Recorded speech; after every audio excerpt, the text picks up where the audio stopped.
Hello!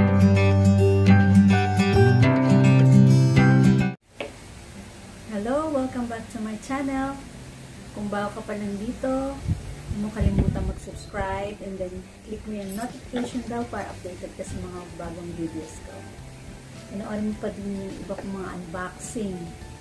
And for today, mag-unbox ulit tayo ng nabili ko sa isang US seller na si Buy Me, kay Sis Dan. Ayan.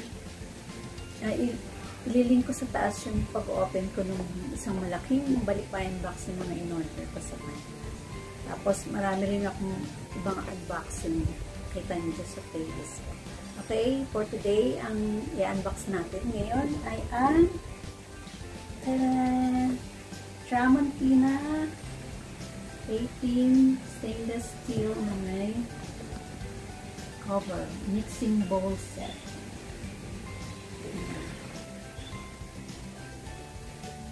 Nga pala nung balikbayan box na to, 2 months bago dumating. Siyempre malayo. Tsaka si cargo. Meron siyang 10 ounce, 20 ounce, 1.5 quart, 3 quarts, 5 quarts, 8 quarts. Parang ang dami-dami kong i-mix dito. Napakadami. No, kasing mga March, April, mga ganun. Diba nauso yung baking. Bibili naman ako ng mga pang-bake. Nawili akong magbili-bili ng bake. Tramontina, USA. Tingnan natin kung saan gawa to.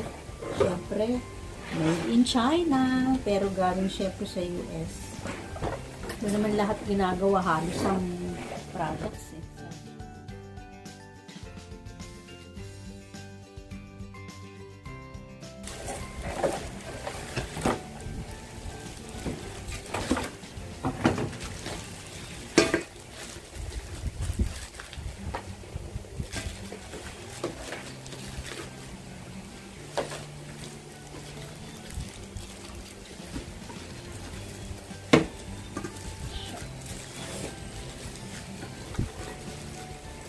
Yan, cute. May pinakamaliit. Parang dog. Lagay ng dog. Ano ito ah? Dog bowl. Tapos may matching na takip. Saan ba ito? Ay, hindi pala. Pwede siguro ito ang dagay sa ref. Hindi ko alam kung ikikip ko to o isa-sell. Brand din naman din. Kasi ang dami ko ng browse. Na-impulse buying lang ako. Yun yung sa ilalim. Para pag hinahalo, hindi mag-i-skip.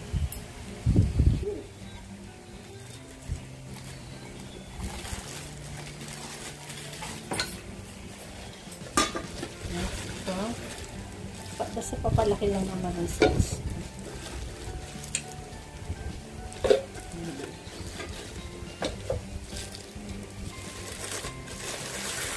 Nakapal siya.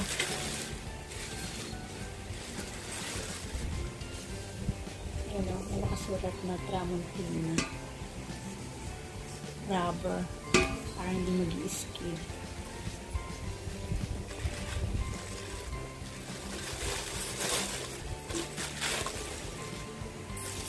Tsaka yung pinakamalaki, 6 quarts. Wow.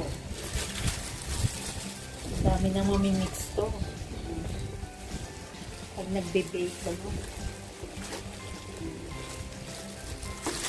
Ayan. Wala naman ibang features to eh. Kanya lang siya ba? Medyo mahal pala ito. Ayan.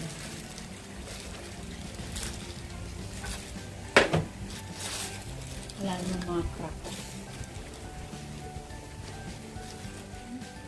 Hindi nyo. Bago, galing US. Ayan, Thanks for watching. Panood ko kayo ng mga iba kong videos. Thank you. Ingat kayo. Bye-bye.